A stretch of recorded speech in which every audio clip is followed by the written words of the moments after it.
FIR. देखिए पूरा हिमाचल प्रदेश इसमें बोल रहा है बंटी सराजी और जो संजय ब्लॉगर है उन पे एफआईआर हो गई है। इस पे थोड़ा मैं अपने विचार रखना चाहूंगा कि एफआईआर तो उन पे हो गई है, लेकिन जिसके लिए उन पे एफआईआर हो गई है फिलहाल वो काम तो सफल हो गया है।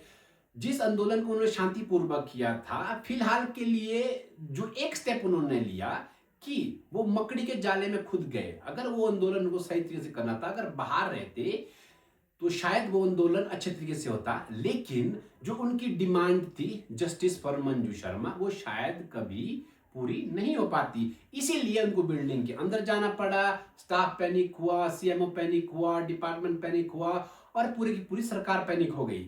हालांकि उसके अंदर उनका रवैया बहुत सही था। जिस प्रकार के एलिगेशन यहाँ पे डॉक्टर और नर्सिस लगा रहे हैं कि उन्होंने अंदर जाके उपद्रव किए, गलत शब्दों का इस्तेमाल किया और वहां पे जाके तोड़फोड़ की, ऐसा कुछ भी नहीं हुआ है। अगर किसी ने कुछ भी उपशब्द अपशब्द या कुछ भी गलत शब्द बोले तो सोशल मीडिया में ही जाके बोले हैं। इसके अलावा आपको क्या लगता है कि यह कुछ ऐसा नहीं हुआ है जैसे कि एक समय पे आपको पता है महाभारत में गलती सिर्फ दुर्योधन की नहीं थी, गलती उनकी भी थी जो उनका उसका साथ दे रहे थे। जैसे शकुनी उसका मामा और करण जैसा उसका मित्र और बाकी उसके जितने भी भाई, अगर वो चाहते शायद महाभारत में दुर्योधन ना मारा जाता और ना ही महाभारत होती। तो ऐसा ही यहाँ पे इस केस में छुपाने की कोशिश कर रहे हैं शकुनी, करण मामा और बाकी उनके भाई जो दो नर्सिस और अनु डॉक्टर को। उनको लगता है कि उन्होंने एफआईआर करके बहुत बड़ा हाथ मार लिया है। लेकिन मैं आपको एक बात बोलूं, फिलहाल के लिए अनु डॉक्टर सस्पेंड हो गई है। अगर ये केस कोर्ट में जाता है, अगर हम ये प्रूव करने में सफल हो जाते हैं कि वहां पे गलतियां हुई है, पिछले मरीजों के साथ गलतियां हुई है, तो ऐसा नहीं लाइसेंस ही उनका रद्द हो जाए जो कि सारी जनता इसमें पे चाहती है और उनको सजा भी मिले। इसीलिए ये एफआईआर का बंटी सराजी और संजय ब्लॉगर पे होना मैं पूरे तरीके से गलत नहीं मानता हूं।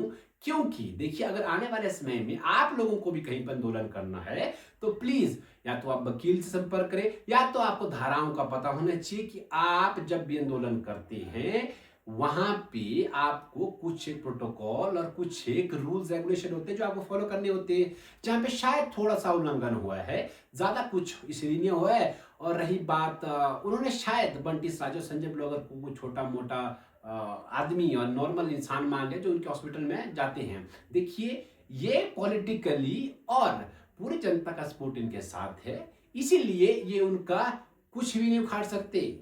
मैं यही चाहता हूं कि ये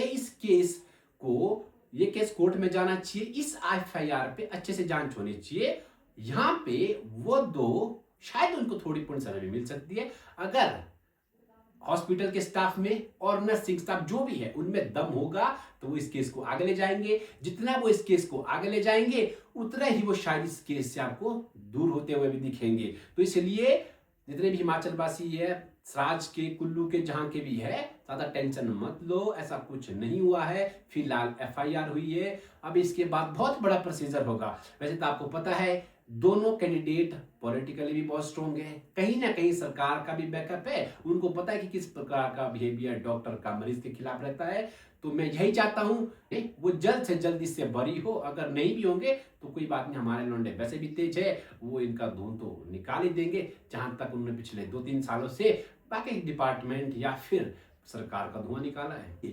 तो इसीलिए इस वीडियो को अंदर देखने के आप सभी को धन्यवाद। और प्लीज आप में से 90% लोग फॉलो नहीं कर रहे हैं, इस वीडियो को जरूर फॉलो करें और मिलते हैं कल।